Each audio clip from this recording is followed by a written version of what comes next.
முன்னாடியே நிறைய Tamil movies release ஆச்சு சார். ஸோ ஒன்றுமே யாரும் ஒன்றுமே ஸ்டாப் பண்ணல சார். இங்கே வந்து கமல் சார் கொடுத்த ஒரு ஸ்டேட்மெண்ட்டு அங்கே ஒஃபெண்ட் ஆகிட்டார் sir.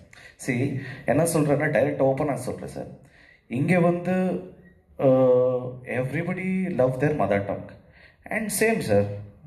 we adore our mother tongue. When it comes to our mother tongue, definitely people will react, sir. And அந்த படம் விட்டு வேற எல்லா படம் ரிலீஸ் ஆச்சு சார். ஸோ எங்கள் கன்னட ஆடியன்ஸ் வந்து என்கரேஜ் டெஃபினெட்லி பண்ணுவாங்க சார். When it comes to their self respect our mother tongue, definitely they will oppose. This is the straight answer sir. ಧ್ರುವರ್ ಹೇಳ್ದಂಗೆ ಎಲ್ಲ ಸಿನಿಮಾ ರಿಲೀಸ್ ಆಗಿದೆ ನಮ್ಮಲ್ಲಿ. ಆಮೇಲೆ ಇದೇನು ಬೇರೆ ಕಂಟ್ರಿ ಅಲ್ಲ, ಎಲ್ಲ ಬಾರ್ಡ್ರ್ ಇಲ್ಲಿನೇ 300 ಕಿಲೋಮೀಟ್ರು. ಸೊ ಎಲ್ಲ ಒಂದೇನೆ ಆಯ್ತಾ ಎಲ್ಲ. ಬಟ್ ಅಲ್ಲಿ ಏನಾಯ್ತು, ನಿಮ್ಗೆ ಒಂದು ಸಣ್ಣದಿದು ಮದರ್, ನಿಮ್ಮ ಮನೇಲಿ ನಿಮ್ಮ ತಾಯಿಗೆ ಯಾರಾದ್ರೂ ಬೈದ್ರೆ ನೀವು ಸುಮ್ಮನೆ ಇರ್ತೀರಾ? ಯಾರಾದ್ರೂ ಬೈದ್ರೆ ತಾಯಿಗೆ, ಸ್ವಂತ ತಾಯಿಗೆ ಹೊಟ್ಟೆಲ್ ಹುಟ್ಟಿದ ಮಗ ಬಿಟ್ಟಿದ್ದು ಇಡ್ತೀರಾ? ಸೊ ಅದರಿಂದ ಹರ್ಟ್ ಆಯ್ತು ಅವ್ರಿಗೆ. ನಮ್ಮ ಕನ್ನಡ ಜನಗಳು ಅದು ಸ್ವಲ್ಪ ಹರ್ಟ್ ಆಯ್ತು ಅದಕ್ಕೆ. ಬಟ್ ನಾಟಕ ತಮಿಳ್ ಸಿನಿಮಾ ಯಾವ್ದು ರಿಲೀಸ್ ಆಗೋದು ಬೇಡ ಅಂತ ಅವ್ರು ಹೇಳಲಿಲ್ಲ.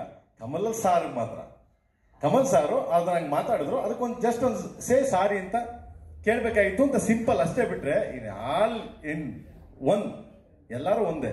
ನಿಮ್ಗೆ ಗೊತ್ತದು ಎಲ್ಲಾ ಸಿನಿಮಾಗಳು ಚೆನ್ನಾಗಿ ಹೋಗ್ತಿವೆ ಅಲ್ಲಿ. ಎಸ್ಪೆಷಲಿ ನಿಮ್ಗೆ ಯಾವುದೇ ಸಿನಿಮಾ ರಿಲೀಸ್ ಆಗಲಿ Tamil cinema is more make money ಅಂದ್ರೆ ಅಷ್ಟು ಜನ ಇನ್ಕ್ಲೂಡಿಂಗ್ ಮೀ, ನಾನು ಸೇರಿ ಅಷ್ಟು ಜನ ಸಿನಿಮಾಗಳು ನೋಡ್ತೀವಿ. ಸೊ ಸಿಂಪಲ್ ಅಷ್ಟೇನೆ. ಅಲ್ಲಿ ಹೆಂಗೆ ಅಂತಂದ್ರೆ ಇವೆಲ್ಲ ಬಂದ್ರೆ ನಾವು ಆಲ್ರೆಡಿ ತಟ್ಟೆ ಇಟ್ಕೊಂಡು, ಸೊ ಎಲ್ಲಾ ತರ ಅಡುಗೆ ಮಾಡ್ಕೊಂಡು ಊಟ ಮಾಡ್ಕೊಂಡು ಬಂದು ಹೊಟ್ಟೆ ತುಂಬಾ ಬಡಿಸಿ ನೀಟಾಗಿ ನಿಮ್ಮನ್ನ ಸಂಸ್ಕಾರ ಮಾಡಿ ಕಳಿಸ್ತೀವಿ. That is Karnataka, this is Kannada.